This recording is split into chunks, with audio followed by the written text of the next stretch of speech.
This is how a 650 horse vp44 truck starts. And this is what powers it.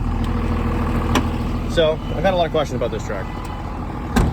This truck, the 2001 factory sport dually, long bed, quad cab, fully loaded leather truck. It is no longer that. As you can see, it is single wheeled, full manual valve body instead of a 5-speed.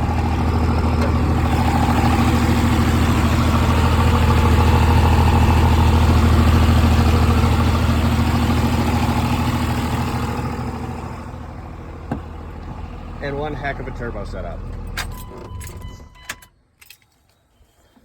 Now this truck was a gorgeous towing rig. It worked very well. It was by no means mint, but it did what I wanted it to do. It used to be a single turbo truck, and it was a lot of fun. Used to run this Aurora 5000 with a T3 housing as a single. Towed decent, smoked like hell. Running a CTS3 Edge, juice with attitude. Now, it's a little bit different than that. We have, we'll call it a 372 for simplicity, with a 488 feeding it. I have to give a big shout out to Eric Branham at HHK Performance. He not only ordered in this turbo for me, but he also gave me a lot of help along the way, and a lot of advice, as well as parts. Eric does some amazing fab work as well. He made me this custom cross member for my transmission. Works with manual or auto, beautiful piece. Also, so helped me supply me with this 48RE that we put in this truck. And this big old MP271 or 273 manual shift third gen transfer case. That's what we call it. To put behind this. This was a no modification needed process to put this into the second gen. I do not know if it will fit a short box. However, on my long box, there's this nice piece cut out of the frame in the factory. Right where this gusset welds in, happened to be where that transfer case sits. And that transfer case is close. As you can see, if you come around to the front side, we are close. Fit a credit card in there. However, it nonetheless bolted in. Now,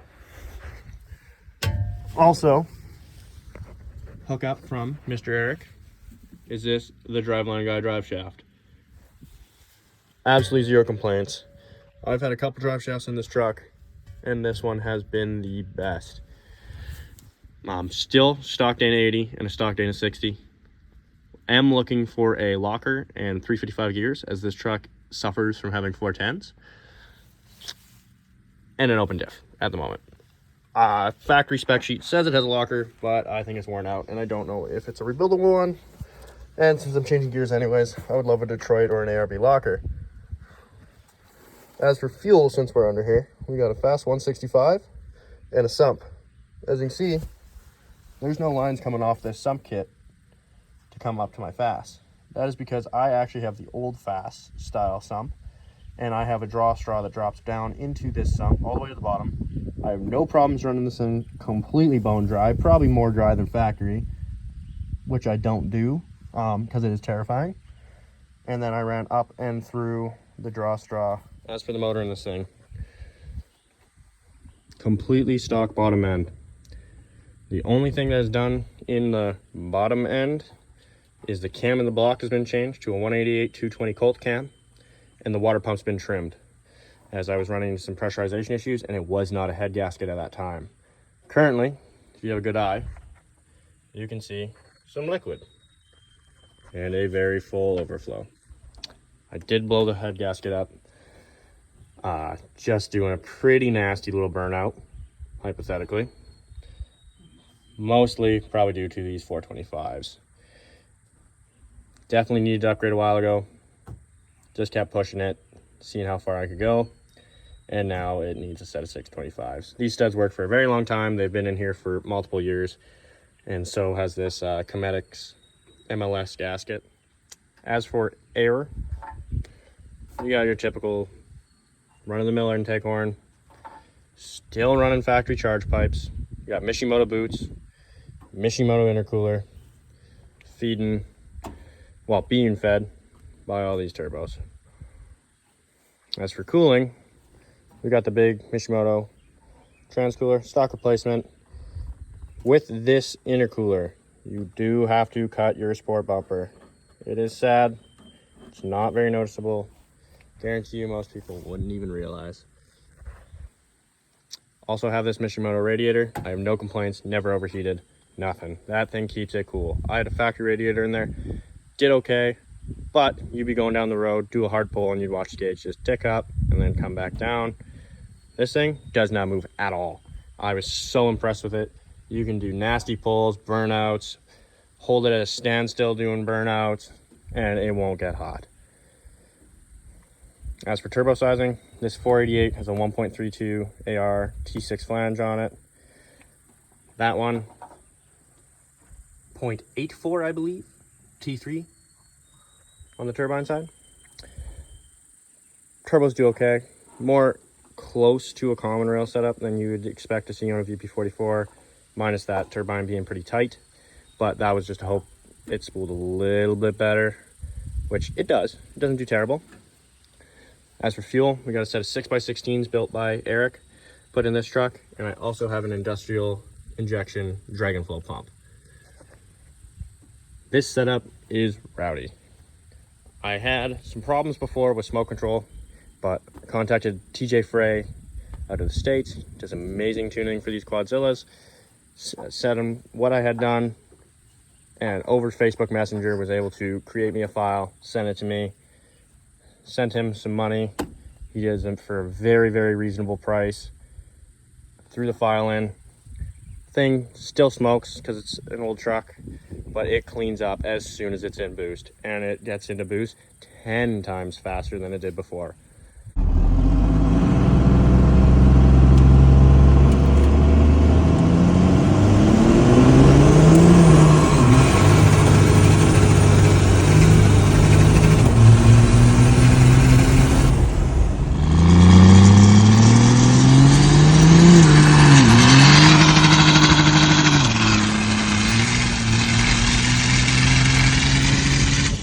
Zero complaints, very good guy, easy to deal with.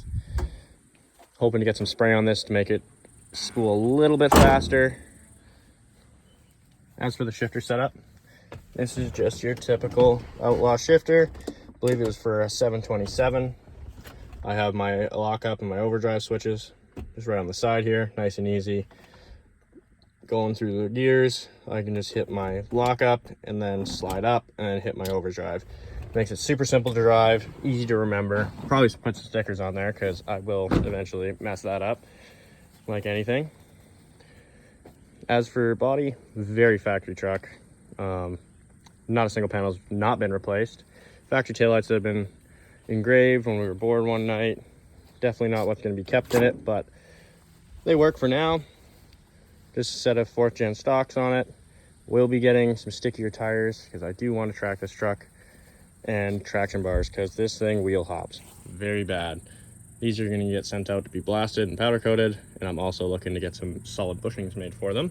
So we'll try those and see how long they last before we have to go do something with Heims or Johnny joints. As for suspension, dead stock. This truck still has factory coils.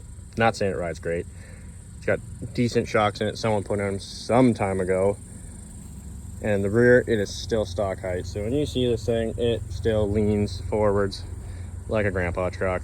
No one expects much out of it. Stickers, somewhat of a giveaway, nothing crazy. This truck will be getting reverse level before traction bars go in it. Mostly for looks and stance, but maybe it will help. As for the dyno sheets, this is the one from yesterday. We have 650 horsepower, 1,252 foot-pounds of torque. Pretty dang impressive out of a vp44 truck. We're at 2,200 feet roughly of elevation here. See, I did 3 pulls, and each time it got more. That last pull was our best pull at 650, 1,252. You can see the average horsepower, and you can also see our average torque here. This thing did not get put under crazy load on the dyno. They were hot lapping that dyno all day. I imagine I can pull some more out of it. On the street, it sounds like it's under way more load. So I am curious to see what it can pull. But nothing against them. Chaos put on an awesome time at Diesel Days for everyone. And with that many people on and off the dyno, they don't want to wreck anyone's stuff. They didn't build it. They don't know what's actually done or how well it was built. So for 650 horse coming off of a heartbreaking dyno, I was pretty happy. As you can see, the graph is decent, but it's not perfect. Definitely going to put the spray on this truck. I want it to spool way faster, and then I just want it to keep pretty linear if I can. However, it still does pretty good. As for the rest of this is a truck anyone can build. This truck was built out of junkyards. It was built out of other people's parts, supplies, and stashes. I part out some of these things. I got these door cards out of a part out. I got the Desla out of the part out. The leather was surprisingly factory seats, and for the kilometers in very good shape. The rest of it, all junkyard. The hood was actually from Eric over at HHK. The box, funny enough, did not buy from Eric, but it did come off of one of his trucks. I bought this not too far from his shop, from a guy he had sold it to many years ago. The tailgate, junkyard. Roll pan, junkyard. Cab, $1,500 part out truck that I ended up buying. Mirrors, same thing, junkyard. Bumper, got that when I bought a box for a different truck. Grill, junkyard. Nothing is perfect, but it is far from the worst I've ever seen. Want to see anything else with the truck? Just let me know. We always doing something with it. We're happy to film it and let all you guys see too.